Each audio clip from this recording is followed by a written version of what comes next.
गांव में रामलाल एक ईमानदार और मेहनती किसान था। एक दिन जब रामलाल गांव के चौपाल में बैठा था तो दादा गोपाल ने उसे चेतावनी दी। रामलाल, तुमने जिस जमीन को खरीदा है वहाँ पहले भी बहुत कुछ अनहोनी हो चुकी है। वह जमीन पहले गोपाल सिंह की थी, लेकिन अचानक वह गायब हो गया था। उसके बाद से वहाँ कोई भी किसान टिक नहीं पाया। ये सब अंधविश्वास है। मेहनत से बढ़कर कुछ नहीं होता। मैं अपनी फसल को ऐसे ही नहीं छोड़ सकता। उस रात रामलाल खेत में गया। खेत में घुसते ही उसे अजीब सी ठंड महसूस हुई। यहाँ तो कुछ ज्यादा ही अंधेरा है। जैसे ही उसने अपने हल को उठाया, अचानक उसे महसूस हुआ कि कोई उसके पीछे खड़ा है। उसने पलटकर देखा तो वहाँ कोई नहीं था, लेकिन तभी उसे लगा कि कोई फुसफुसा रहा है। चला जा, ये जमीन मेरी है। उसने इधर उधर देखा, लेकिन कोई नहीं था। अचानक उसकी बैलगाड़ी अपने आप हिलने लगी, जैसे किसी ने उसे धक्का दिया हो। कौन है वहाँ? सामने आ जाए। लेकिन कोई जवाब नहीं आया। फिर अचानक उसे लगा कि कोई काले कपड़े पहने परछाई उसकी तरफ आ रही है। वह घबराकर भागता हुआ घर आया। क्या हुआ पतिदेव, चेहरा क्यों उतरा हुआ है? गौरी, कुछ तो है उस खेत में।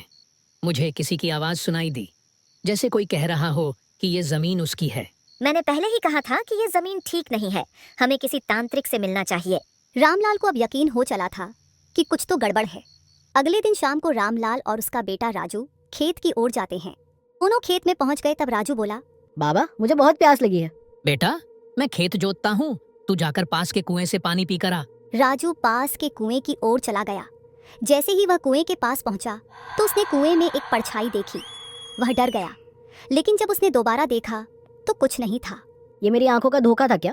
वह पानी पीकर खेत में वापस आ गया और रामलाल को सारी बात बताई। लेकिन रामलाल के मन में अब एक अजीब सा डर बैठ गया था। रामलाल और राजू अपने घर आए और रामलाल ने फैसला लिया कि वह खेत में अकेला रहेगा। उसने अपनी पत्नी गौरी को बताया तो वह डर गई। पतिदेव, पागल मत बनो, वहाँ कुछ है, तुमने खुद महसूस किया है। अगर कुछ है भी तो हमें डरकर भागना नहीं चाहिए। ये जमीन हमारी है, कोई हमें यहाँ से हटा नहीं सकता।